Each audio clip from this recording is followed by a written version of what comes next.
Good day, journal. You have everything you need to succeed. You need to look no further than in the mirror to see that everything you need to be your best version is already inside you. Everything you need to be who you always imagined you could be was provided at conception. At conception, your transformation to being who you are today began. Then you, who the world knows today, originated from the combination of sperm and egg. It was in the beginning that the metamorphosis started.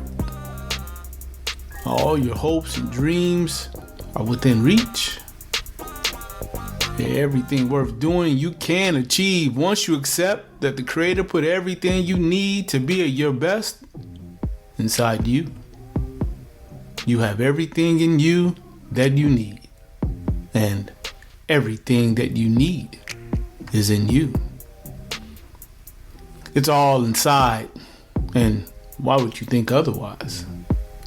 Did the Spirit send you to the earth without a heart, mind, and soul? Why would you consider the Creator would send you to the earth missing anything required to be the best you possible? Our destiny is to find a way to be our best selves. The infinite would never be so cruel as to have you desiring to be at your best only to discover that what is needed to be your best is not inside you. What you need has been inside you since birth. Again, what you need to be your best self was conceived when your parents welcomed you in the flesh. It's a shame that it took you and still takes so many so long to understand this reality. Folks spend their lifetimes looking outside of themselves for what they need to keep moving forward, to take the next steps in their lives, when all along what they needed was already in them. Such is the way you once went about living.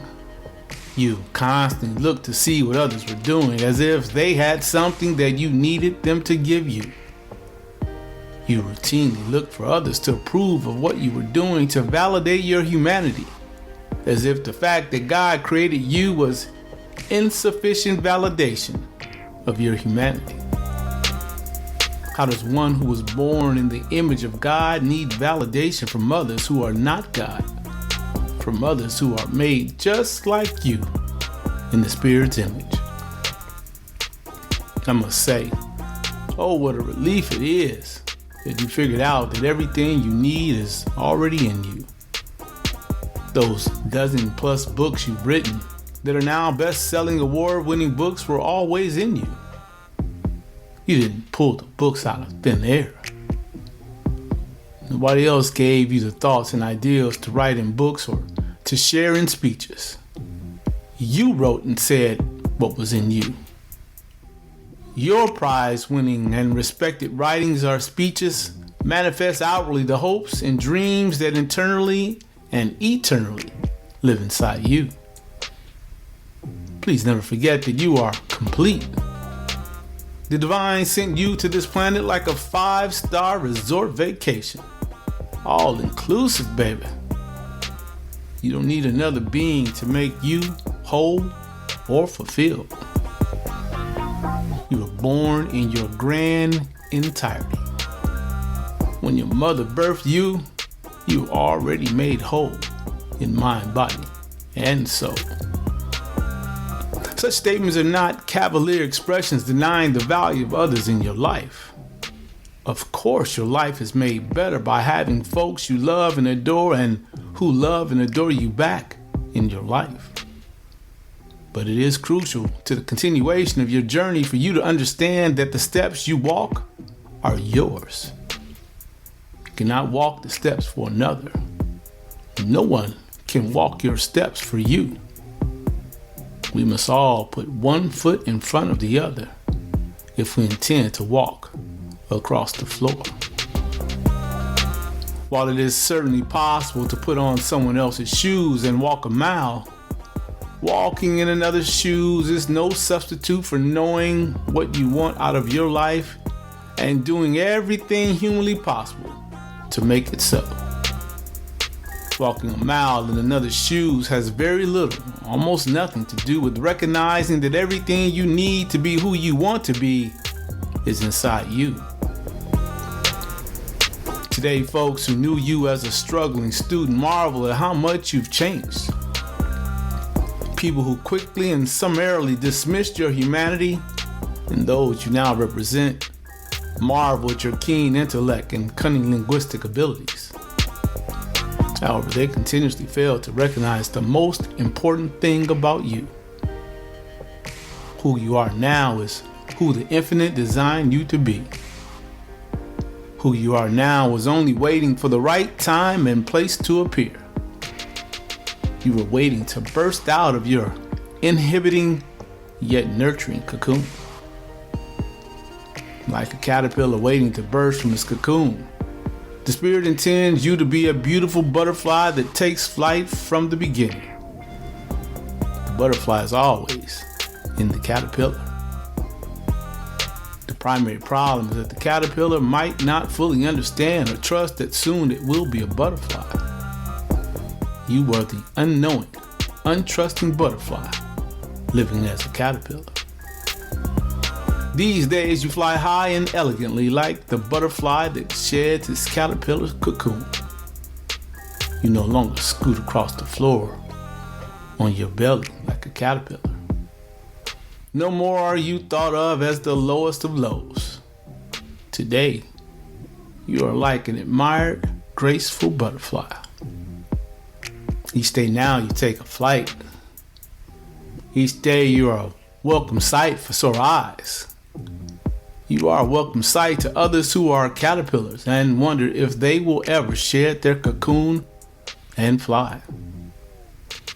You are the reminder that the butterfly lives inside us all. You are a reminder that the butterfly is only waiting for the caterpillar to decide that it wants to fly. No matter who you were yesterday, caterpillar or butterfly, you must choose who you will be again today. Will you be who you can be, the refined, dignified butterfly, for one more day? Or will you keep scooting daily, inching forward slowly on your belly, wondering where to find what you need to fly outside yourself? You have everything you need to succeed. Everything you need to succeed is in you. All you need to be who you always imagined being has always been inside you. Reflect and write. Before listening to today's journal, had you considered that everything you need, like the characters from The Wizard of Oz, is within you? Were you aware that there is a beautiful butterfly, you, waiting to spring forward?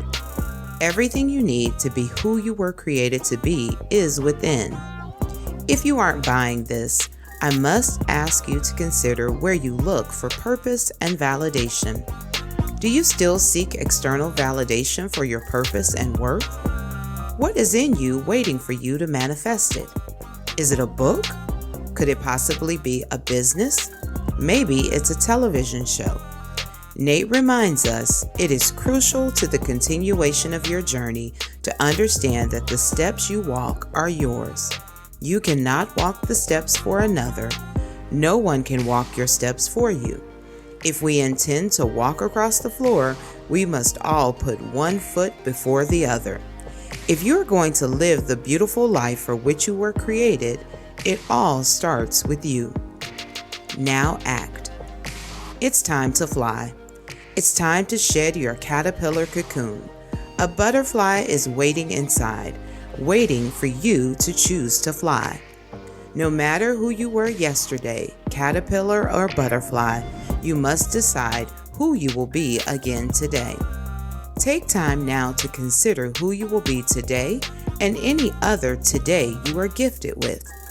This is an opportunity to manifest the beautiful future by journaling about the life you imagine living and who you want to be remembered as. Only when you know where you are heading will you stop scooting and begin to fly. Now journal forward.